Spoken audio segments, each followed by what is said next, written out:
hair like wool, eyes like a flame of fire, feet like fine brass, as if they were burned in a furnace.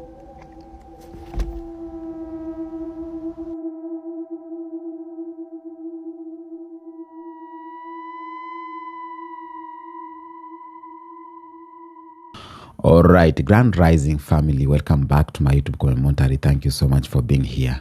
White people across the world are awakening to the true identity of black people. I've been seeing videos and I want you to watch this clip here. Wait until white people find out that the person that they pray to and call their savior and think that he's coming back. Wait until they find out that he was actually a person. Just remember, anytime you see the elites or whatever you want to call them trying to make us hate a specific person or thing, it's really just because that's the most powerful thing. They do everything in their power to make us hate black people. That's because these people are so powerful. These people have been here forever. White people did not pop up until about 5,000 years ago. Now, there's gonna be quite a few of white people that are gonna be mad at this because y'all think everything is about you, but I'm here to tell you that it's not, and it never was. Think about it. I don't know where the fuck white people came from, to be honest, but we are not meant to be in the sun. Like black people are from Earth. They have been here a long ass time, bro. The sun loves them. The sun hates white people, okay? I'm just being honest. Part of that has to do with wearing sunscreen and sunglasses, but that's for a whole nother video. All of those ancient people from ancient Kemet, ancient Egypt, those were... Ever notice how the nose are always chopped off on those ancient structures? That's because they don't want us to know the truth. I'm not gonna say too much about this photo because I don't want my video to get taken down again. But I mean, y'all see what's going on. A lot of things we've just been lied to, y'all. Pretty much everything is the opposite of what you think it is. There's a reason they want to divide black people. It's because black people are the most connected. They are very, very, very talented at singing, dancing, athletics, you name it. So many things are designed to limit them. I think that black women are the most powerful people on the planet because the number two things that the elites, whatever you want to call them, that they hate the most is women and black people. So there you have it, black women. Those are the people that we need to be listening to. Those are the leaders of the new earth. And I'm not saying other women aren't powerful, but there's just something about an enlightened black woman who is embodying her gifts that is just so powerful, y'all. This is one of the clips that is hitting my FYP because I've seen a lot of them, white people realizing now, oh, black people are chosen people, black people are God's people, Jesus was black, Egypt was in Africa, Asian, we know about civilization. So white people right now are being hit by the truth, and some of them are accepting, but some of them it's hard to accept. Like the video I've just played of this white woman now realizing that, oh, it's going to be black. And the fact that she's not mentioning the name black people speaks a lot. To me, it tells me that she's still in fear of accepting openly that Jesus was a black person, or all this Asian and civilization, great thinkers and everything was black people. And that's why you see her muting the black people. This shows how, yes, we know the reality, we know the truth, but it is hard to accept. Now, black people identity was not designed by colonial narrative or packaged by a school book. We have our own identity that is the reality, the real identity. But for decades or for centuries, white people have been sending or feeding lies to the world about black people. Okay? Now, the shock that is happening, it is global. The reactions are intense, the denial is cracking, and truth is finally speaking out louder than propaganda. Now, before I continue, I want you to watch these more clips here of white people talking about black people.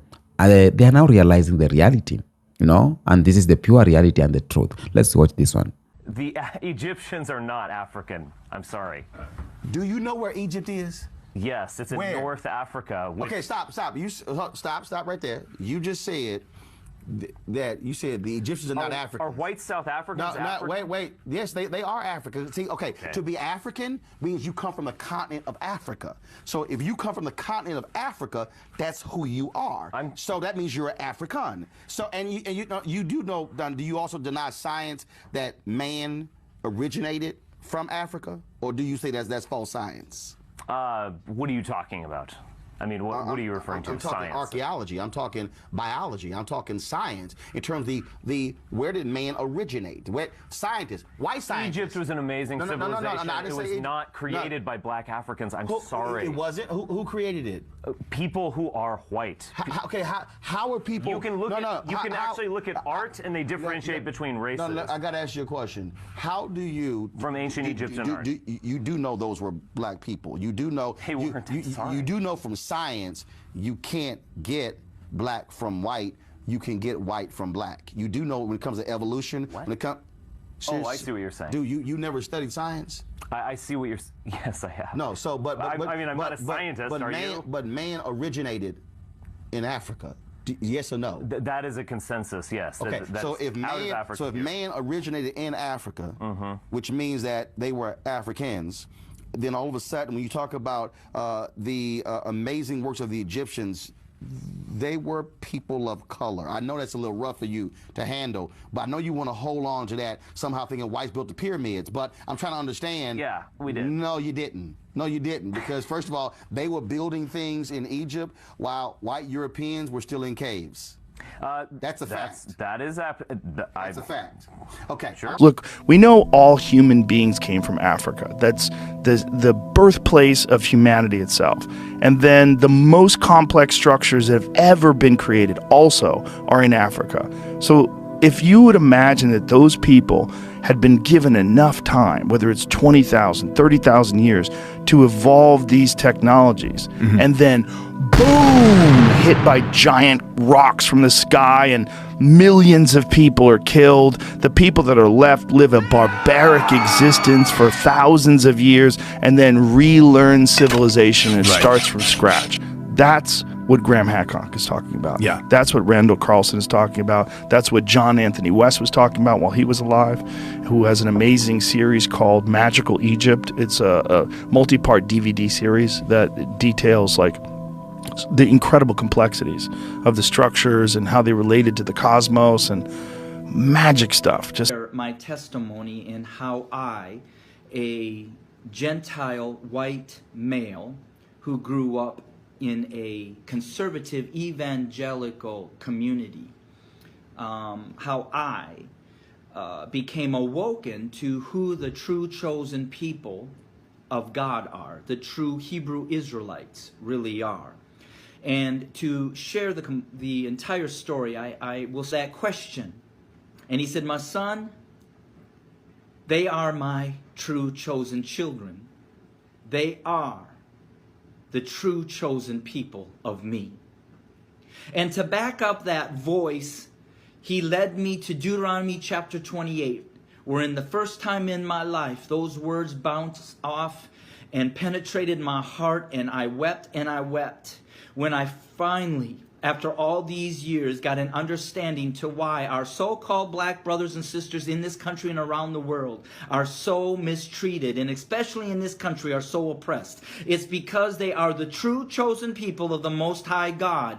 They are the true Hebrew Israelites that are in another Egypt of America under a 400-year curse due to the disobedience of their forefathers, and that the Jews that we have thought have been fooled by are not the true chosen people, but they are what Revelations talks about as the imposters, Jewish, like something, but not the real something. But our Hebrew Israelites of today are our so-called black brothers and sisters, and that answer finally came. I wasn't brainwashed, I wasn't coerced, I wasn't in a camp. All right, racists, let's talk. Let's I'm just talk. going to come out and say it. A majority of white people wish that they were black. They wish that they had the ability to create or invent. They wish that they had the ability to wear a variety of hairstyles. They wish that they had the ability to dance. They wish that they had original fashion. They wish that their style was memorable. They wish that they were able to turn heads in public. They wish that they could spend more than 2 hours in the sun. They wish to be desired. They wish that they could smell as good as black people. They wish that they were as superior as black people. They wish that they were as athletic as black people. Even wish that they were indigenous and could be gifted an entire planet from the Most High. They wish that they could excel at music and the arts. They wish that they could be scholars like black people. They wish that they were as intelligent as black people. They wish that they could even cook like black people. They even wish that they could look as cool as black people do in their cars, which explains why they have the windows rolled down at all fucking times. And the real big one, they really wish that they could age as gracefully. I love that he clocked his people's tea. I love to see white people that are actually honest. I really do. And I always tell y'all that love and hate lives on the same spectrum. They love you so much that they start to hate you. All that superiority, it's really inferiority in reverse. Why? If you are so tired of people, because now they're trying to co-opt and colonize black fatigue, right? If you're so tired of people, why are you always in our comment sections? Why are you always watching everything that we're doing? If I don't like somebody and I'm afraid for my life, I'm not going to walk up to them and try to engage with them in any type of way. I'm going to walk the other way. It's not fair. It's not fatigue. It's obsession. It's admiration. It's love. It's jealousy, envy. For those who actually operate that way. And then when you look in the comment sections, there was some white people saying this is true. This is facts. Facts on facts on facts. I mean, why do you think movies like Get Out was created? Get Out. Y'all remember Get Out? Ciao. Anyways, Fred Love is the Brooklyn way. What y'all think? Do y'all agree with what this Caucasian man had to say? The truth shall be revealed. Ooh, and this is why they're trying to destiny swap so bad. Because they literally want to be us.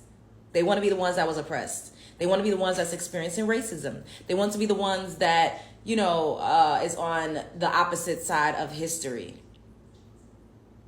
But we know who they are. We know the truth. Anyways, bye. From this lecture. First of all, you cannot study the Egyptians as an archaeologist or as an astronomer or as a philosopher or as an anthropologist. You must put it all together because they put it all together. If you read what the Greeks said, not what we think, but if you read what the Greeks said, they said they got everything from Egypt. They got all their knowledge from Egypt. Pythagoras spent 15 years in Egypt. And what did he have to do? He probably had to spend 5 years convincing them that he was worthy to get the knowledge that they had. Remember, knowledge was power. Knowledge was sacred. Knowledge was something you just didn't publish in the newspapers. Knowledge was guarded very closely because it was of tremendous value. You wouldn't give it to anybody. You would give it to somebody who was willing to shave his head and be a penitent for 5 years, and then you might start to tell him things. Okay? And the Greeks did this. Pythagoras did this. Other Greeks did this. And they said that they got all their knowledge from the Egyptians. Now, when did we come up with the idea that the Greeks created everything from scratch? Well, believe it or not, it happened in the 18th and 19th century. And it's an unfortunate fact of life that Romanticism, which has many great things about it, also has a dark side, which has to do with racism. And in the 18th and 19th century, it was decided that it was just not appropriate for all this knowledge to come from an African country. Where would that knowledge, if it survived to the time of the Roman Empire, where would it have been kept? Yes, in Alexandria, in the museum, the library at Alexandria. And what happened to the library? It was burned in a war. okay? And at that point, what happened to those books that were burned? If they were written in living languages, there was a scholar someplace who had memorized the book and could just write it down again. But if it was in a dead language, like ancient Egyptian hieroglyphics, end of story. Can't be reconstructed. Wow, welcome back. Now, for centuries, the world was shown a version of history that was carefully edited and to confuse people, okay? But truth cannot remain buried forever. That's what you know. Truth is like a seed. When it's being buried, it will emerge someday. Okay, and what we are witnessing right now, what we have just witnessing white people talking about black people and accepting the facts, is not just information returning, it is identity returning. Because you will see white scholars, you will see white students, white researchers, white influencers now are saying that I don't know Africa had civilization, I don't know Egypt was black, I didn't know humanity began in Africa. So they are like, okay, now we know, but they knew. They knew. And the reason why they could not know, for example, the white students, is because their government or the textbooks, the history they were fed, it was otherwise. Okay? But the truth never left us. The truth was only covered. Professor John Hart Clark once warned and said that when you start your history with slavery, everything looks like progress. And that's exactly what the system did. It rewound the story, rearranged the timeline, and it replaced the beginning with trauma. It replaced the origin with oppression. So white people grew up believing that Africa was darkness. They believed Europe was light, and black people came last in the global story. But today, the truth is returning, and returning with authority. Okay? And what makes this awakening powerful, per me, is that it is not emotional. It is factual. Archaeology speaks. Anthropology speaks. Genetics speaks. Linguistics speaks. Artifacts speaks. Everything is aligning with this truth. Okay? Black people were the first. Black civilization was advanced back then. Black culture shaped global history. Okay? So when white people see the truth, the shock is deep because it contradicts everything they were told. Okay? Look at the work of Sheikh Anta Diop. Not in isolation or in a book, but as the natural backbone of this awakening. Diop proved scientifically that ancient Egyptians were black Africans. He did not guess, he did not prove by emotion, but by measurable evidence. Okay? They tested melanin, they tested cultural continuity, language connection, historical mapping. When they put together, the research was clearly not by emotional. So when white people encounter this research for the first time, they freeze. Because their minds were trained to separate Egypt from Africa. Their minds were trained to separate brilliance from blackness, or separate civilization from the continent. Okay? So it's not by coincidence, but right now, evidence is undeniable. Egypt is Africa. Africa is civilization. Black people are the foundation. And the shock waves are real. So when I see some white people are in denial, I'm like, you are honored now accepting the reality, but one day it will come to. Everyone in the earth will come to accept this reality. Okay? So one of the most powerful moments in this awakening, okay, is when white people look directly at Asian arts and the arts looks back to them. The features, like the lady, she was saying, can you look the nose and everything, the hair, the culture, the symbols. They stare at the mutual of Asian Kemet and whisper, they look African. You know? And for the first time ever, many white people are choosing to see what they deliberately were told to ignore. Because the original identity of Asian Africans was unapologetic black, was culturally African, was spiritually African. But for centuries, the system repainted history. Okay? They broke the noses of the, skin tone lightened, features were softened, and images were reinterpreted. Okay? But despite the distortion, the truth survived. And when white people encounter the truth for the first time, their shock is not anger. Their shock is realization. Right now, they are discovering how much was erased to protect a narrative of supremacy. And this awakening is not historical. This awakening, somehow, it is scientific. Okay?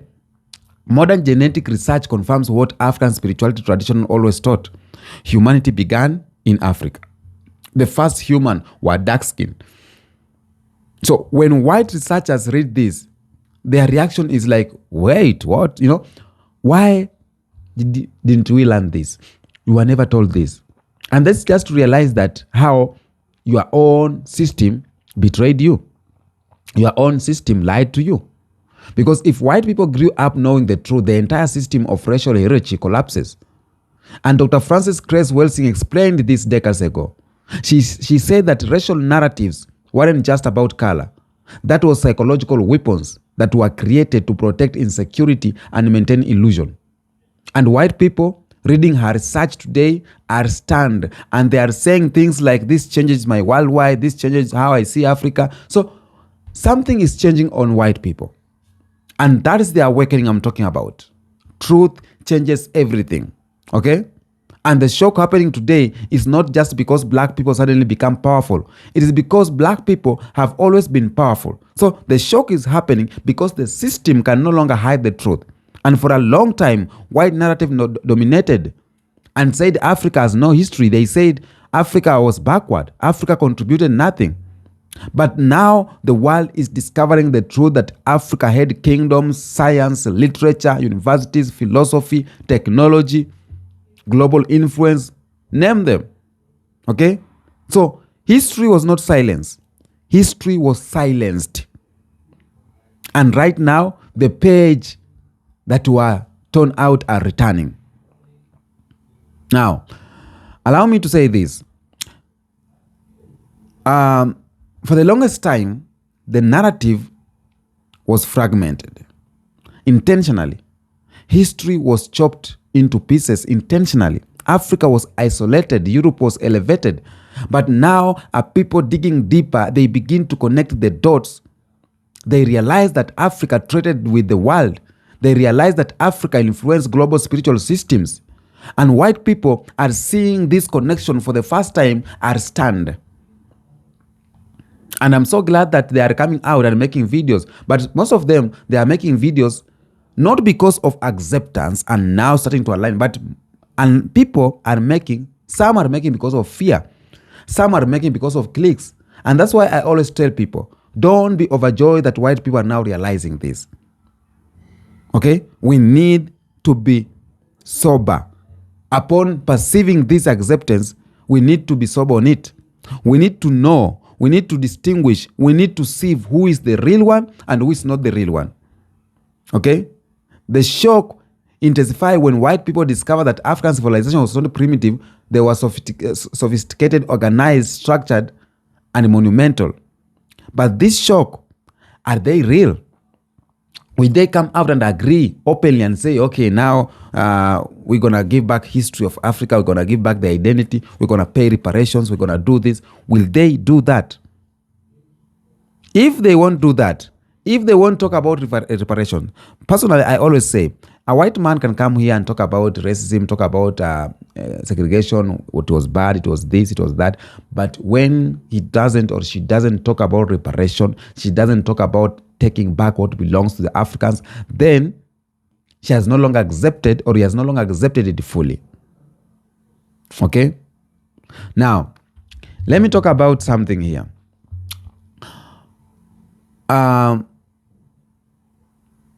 White people are now starting to realize and examining the narrative presented to their whole life. Okay? Suddenly they are seeing that their system had propagandas.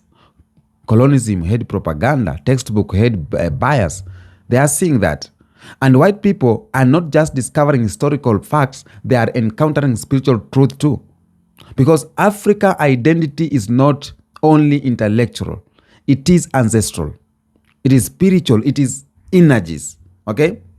Ancient African spirituality rooted in nature, balance, community, reference, and wisdom.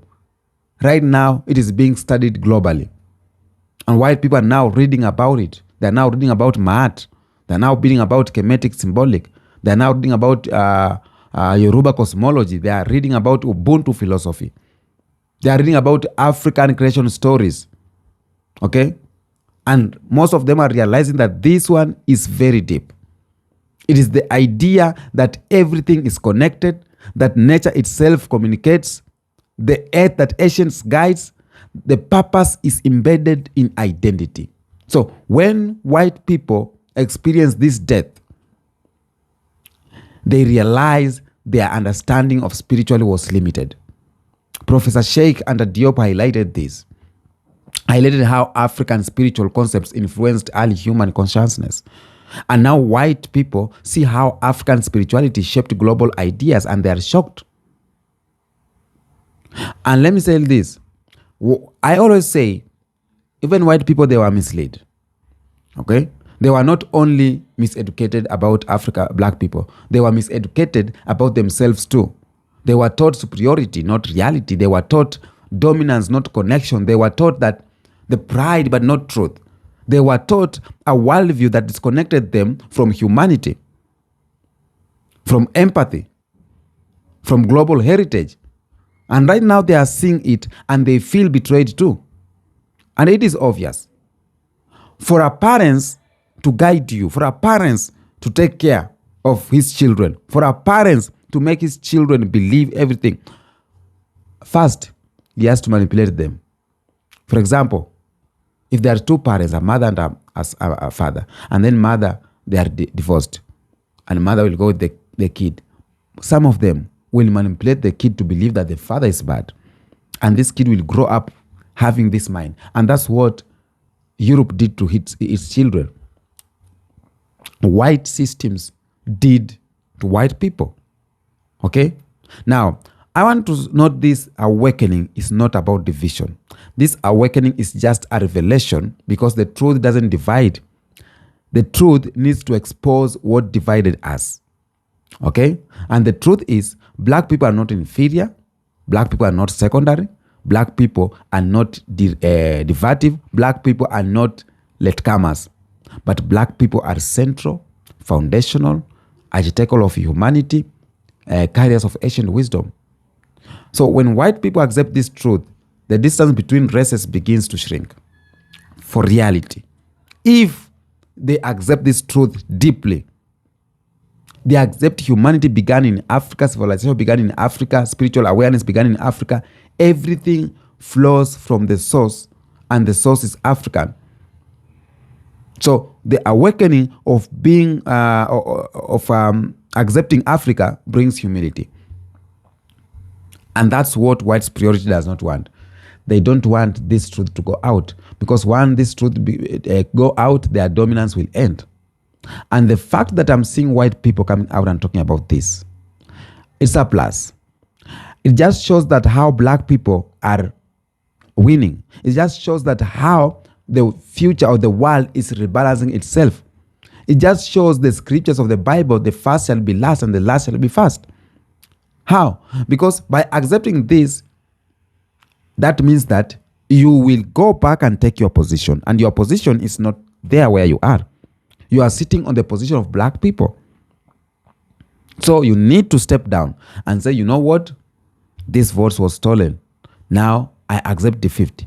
And you step down and you leave black people to lead. Okay?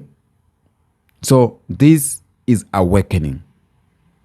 This is awakening because white people right now are discovering this about black people, are awakening, and on the other side, black people are remembering who they are.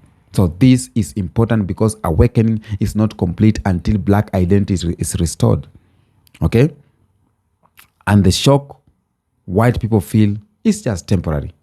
But the empowerment black people feel is internal. Because every truth they discover externally, black people have known it internally for decades. So black people don't need confirmation or validation or permission. But just seeing the world finally acknowledge black identity is a powerful shift in global story. Now they are talking about Jesus is black. This discussion now is normal. White people are now starting to accept it. But back then, maybe it could be somehow different for them to talk about this. But the fact that they can talk about this, it is showing that things are changing.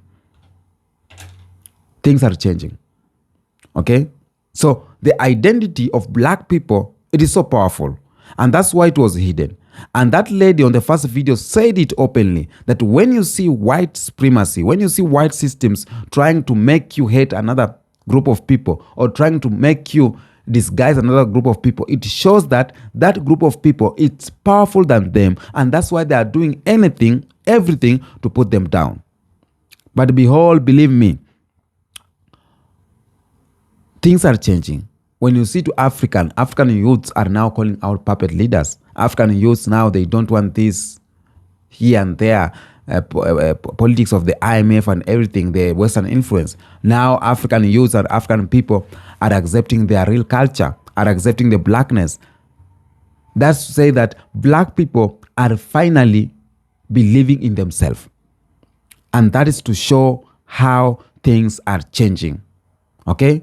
Now, there is a lot of things I have to talk about this, but I don't want to go more and more because we have been talking about this. I was just trying to play you that video and trying to tell you that white people are now accepting. But let this moment not be of some hype to us black people. Let's stay focused because we need to continue teaching our children about our real history. We have a lot of black people who does not yet agree with what's going on. Some black Americans don't agree they are Africans. Some Africans don't agree they are black Americans. So we need to stand and we need to fight for our position because it is ours and it is naturally aligning with everything. Now tell me what you think on the comment section. Until next episode, peace out.